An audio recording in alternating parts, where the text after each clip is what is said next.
it going to be in June, or was it going to be right before the trade deadline? We're here now. And the Lakers have this 10-day window that they could try to take advantage of, because they don't have the same assets as either being the Knicks potentially, because they might add Kristaps.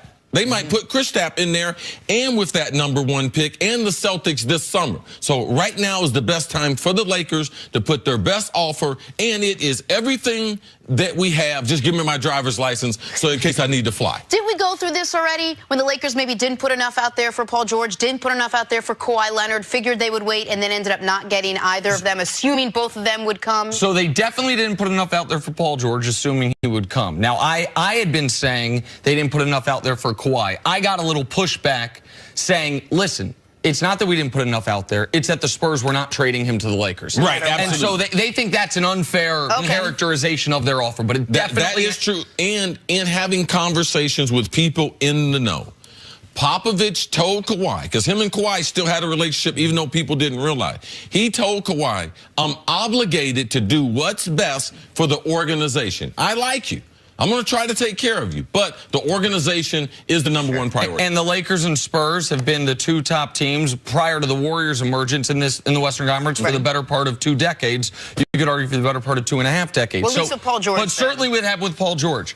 And there is another element to this that people need to understand. So I'm going to show you in a moment the trade I would propose. The other, because everyone's going to include Kentavious Caldwell-Pope's expiring deal in their trade proposals. You should not do that. And the Lakers don't want to do that. Not because they think KCP is a great player. They want to keep KCP on the books. So if they trade for Anthony Davis, they have the ability this summer to have another superstar. You'll have that money. To have $30 million in cap space to offer up to Anthony Davis's good friend Kyrie Irving, to offer up maybe to Kawhi Leonard if he didn't want to take the full boat max, to offer up, I know at some point we're going to talk about Klay Thompson. So this trade right here, this is the one Magic should offer, and I would imagine he already has. You get all 4 of our young guys, Lonzo, Ingram, Kuz, Zubac. You get Lance just to make the money work. Right, just for the books. It's the throw-in to make the money work, and 2 unprotected first-round picks. I'll give you the 19 and the 21, because those picks are going to be in the mid to late 20s as long as I have LeBron and Anthony Davis. The other thing that does, Anthony Davis is going to have to turn down, if we're going to get into the weeds, his 15% trade kicker. Let's assume he does. He makes $27 million. LeBron makes $37 million. You got a $5 million Luol Deng dead money on there, and then you got Josh Hart's money, a couple other players. You're at $72 million. That leaves you $31 million if you want to go big fish, or, big fish fishing, sorry, whatever, whatever the hunting analogy is. Yes. You can still go do it. If you do these other trades people are proposing where you include Kentavious Caldwell-Pope, then you are restricted this upcoming offseason into that 2nd or 3rd tier player. And if you don't think you can get Kyrie, Kimba's out there. There are other guys. So that trade right there is the one the Lakers, I believe, are going to offer. It doesn't mean New Orleans got to take it. New Orleans can still wait, but that's the best offer the Lakers can make. And it doesn't seem like that offer would change too much between now and this summer. No, that's everything they can offer.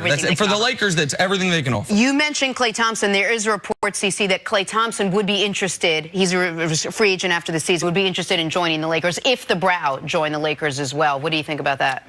I mean, there would be so many other players. LeBron is attractive. Like, he's attractive in L.A. But L.A., man, the last 5 years, man, they got one of the worst basketball records in the NBA. So the history of the Lakers and the young players in the NBA, it's not the pool that the Lakers have on people that have been around and seen basketball over the last 20 years. So you need someone opposite of LeBron, and someone like the Brow is a generational talent, and he's young. Man, you can do this for a long time. Like, you can have nights off. You got the Brow. You can ride him. LeBron, I believe if he gets the Brow, not like any other player, it will extend LeBron's career. Because ultimately, I want LeBron to look like Magic Johnson and play a slower pace, a big point guard. And you would need someone like the Brow to be either have the post offense and the pick and roll. And I just believe, man, if they get the Brow, It's important. They trade everything because I believe it makes LeBron's longevity even longer. And to that point, Clay, to bounce off what you're saying, Clay is the perfect complement to that, a guy who can knock down shots. Now, I want to be clear on this. This report had a caveat, which was if the Warriors do not offer Clay the full max, then he would be interested in going to the Lakers where his dad played and where there's some family legacy.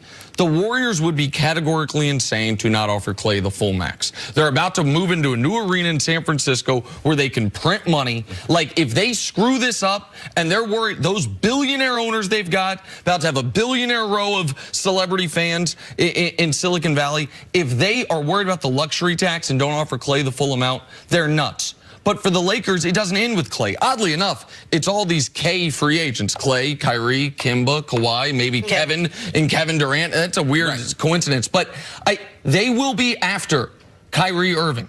They will, if they miss on him, they will be after Kemba Walker and Kawhi Leonard, of course, as well. We know they are after. But they can do all of it if they trade for Anthony Davis and if they make the right trade for Anthony Davis. But Clay is, you see, we've talked about this. Clay, basketball-wise, is a perfect fit for LeBron.